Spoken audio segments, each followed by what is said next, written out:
మార్కెట్లో ఏ కోర్స్ చేసినా రెండేళ్ల ముచ్చటే. కానీ ఏఐ అండ్ డేటా సైన్స్ నేర్చుకుంటే రాబోయే 10 ఏళ్ల వరకు మీ కెరియర్ కి తిరుగుండదు. అది ఒక్క ఇన్నోమాటిక్స్ తోనే సాధ్యం. ఏఆర్ రెహమాన్ గారు మీకంటే ముందు ఇళయరాజా గారి దగ్గర పనిచేశారు కదండి. అక్కడ పనిచేస్తూ అక్కడ నుంచి ఏంటి ప్రాబ్లం, అక్కడ నుంచి మీ దగ్గరికి ఎందుకు వచ్చారు? ఏఆర్ రెహమాన్కి కొంచెం ఒక చిన్న ఇన్సిడెంట్ జరిగిందండి.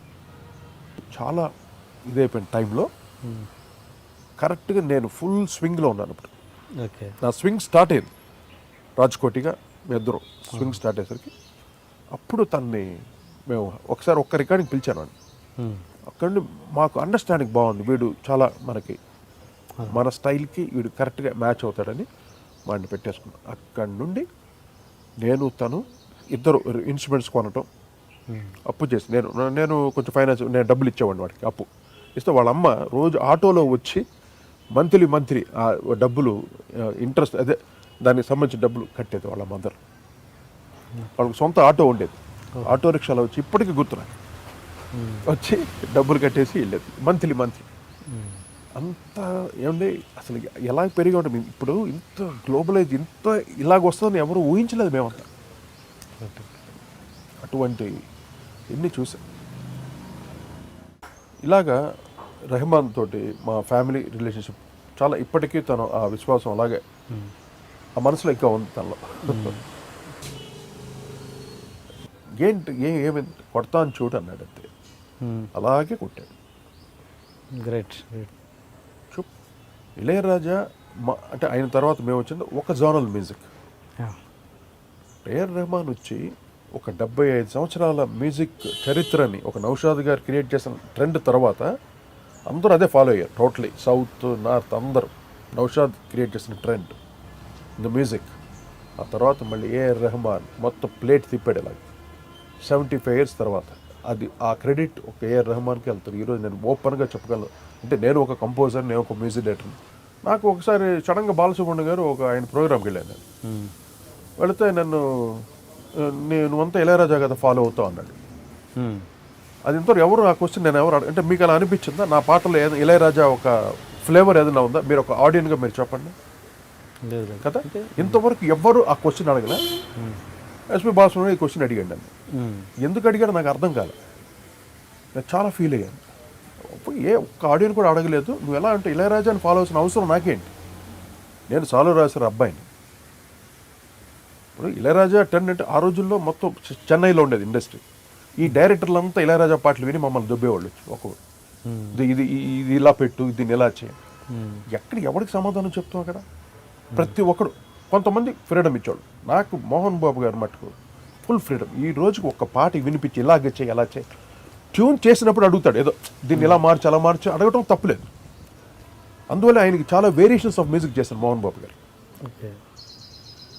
అంటే మ్యూజికల్గా ఇళయరాజా లాగా ఇళయరాజా స్టైల్ నేను ఫాలో చేసిన అవసరం ఏంటి? నాకు అవసరం లేదు. మేము అలాగొచ్చాం, నేను రాజ్. అటువంటిది ఆయన ఎందుకు అడిగాడంటే అది నాకు మీ మెలడీస్ అలా అనిపించాయేమో. మీ మెలడీస్ కొన్ని అలా ఏ మెలడీ ఎలా అనిపిస్తుంది? అతను అందరి పాడతాడు, బాలుగారు అందరికి పాడతాడు కదా, ఎందుకు ఆ మాట అన్నట్టు నాకు అర్థం కాదు. ఎప్పుడు కాదు, పెద్ద క్వశ్చన్ నాకు. తర్వాత మీరు కలిసి పనిచేశారా బాలుగారు? మీరు అని అంటే ఆయన ఎక్కువ పాడేచ్చలేదని ఇప్పుడు తర్వాత అదేదైనా ఫీలింగ్ అయినా వచ్చి ఉంటుందేమో. నెంబర్ ఆఫ్ సాంగ్స్ నాకు బాలసుబ్రహ్మణ్యం గారే పాడారు. ట్రెండ్ మారిన తర్వాత నేను బాంబే సింగర్స్కి వెళ్ళాను. అది ఆయనకి బహుశా కోటి కూడా ఇలా వెళ్ళిపోయాడని ఆ ఫీలింగ్ ఏదైనా కలిగి పాపం ఆయన ఏదైనా అది లోపల పెట్టుకొని నువ్వు కావాలని నన్ను ఏదైనా ఇది హర్ట్ చేయాలి. ఒక్కరే కాదుగా, చాలా మంది మ్యూజిక్ డైరెక్టర్స్ ఆయన అంటే అవాయిడ్ కాదు, అది వేరు. తర్వాత నేను వేరుగా మొత్తం బాలసుబ్రహ్మణ్యంతోనే పాడించాను నేను అన్ని పాటలు. అప్కమింగ్ సింగర్స్ ఎంత ఉన్నా కూడా మొత్తం బాలుగారితో పాడించాను నేను. అటువంటిది ఆయన నువ్వు ఇళయరాజా స్టైల్లో చేస్తాను. ఎక్కడ ఏ పాట చెప్పండి అసలు. వాళ్ళు ఛాలెంజ్ చేసి ఇళయరాజా గ్రేట్, బట్ ఇన్స్పిరేషన్ తీసుకుంటాం ఎక్కడ కావాలో తీసుకుంటాం. Balu is my brother, is like my brother. ఈరోజు ఎందుకు చెప్తున్నానంటే విషయాలంతా ఇప్పుడు ఇళయరాజా టాపిక్ వచ్చింది కాబట్టి ఇళయరాజా ఏంటి అంటే నేనే చెప్పాను. మీరేమన్నారు? ఇళయరాజా పాటలు పెట్టి రాజ్కోటి పాట పెడితే ఏది మీకు నచ్చుతుంటే ఇళయరాజా పాటలు ఇస్తూ ఉంటాను. నేనేమనాలి? రాజ్కోటి పాటలు ఇస్తాం అని అనలేదుగా. I respect it. అలా నువ్వు రెస్పెక్ట్ ఇచ్చి మాట్లాడాలి. ఒక కంపోజర్ నీకన్నా చిన్నోడు అవ్వచ్చు, కానీ ఎన్ని సినిమాలు చేశాను, మీరు ఎన్నో పాటలను పాడచ్చు. అందరి దగ్గర పాడారు మీరు. అది అనడం మటుకు చాలా తప్పది. నేను మాట్లాడాలంటే ఈరోజు ఎన్నో విషయాలు మాట్లాడతాను ఒక్కొక్కరి గురించి. అది సంస్కారం కాదు. ఈరోజు మీరు ఫ్రాంక్ అనే ఫ్రాంక్లీ స్పీక్ ఏదో పెట్టారు మీ programme. Here I'm not a victim. Here నేను విక్టిమ్ ఇండస్ట్రీలో నేను అందరూ ద్రోహం చేసేసి ఏదో అయిపోయారు, నేను ఏదో ఫ్రాంక్ అయ్యో నన్ను అలా చేసి ఇలా చేసి నాకు ఎవ్వరు ఏమి చేయరు. అంతా మంచి చేశారు నా ఇండస్ట్రీ. అందరు నన్ను దీవించారు, ఇప్పటికీ నన్ను దీవిస్తారు. మీరు మనం ఇందాక అనుకున్నాం సినిమాలు నాకు రావట్లేదు, నేను ఎంతవరకు నేను ఫీల్ అవ్వను. నన్ను కావాలి అనుకున్నాడు వస్తాడు డెఫినెట్గా. I'm just waiting for that opportunity.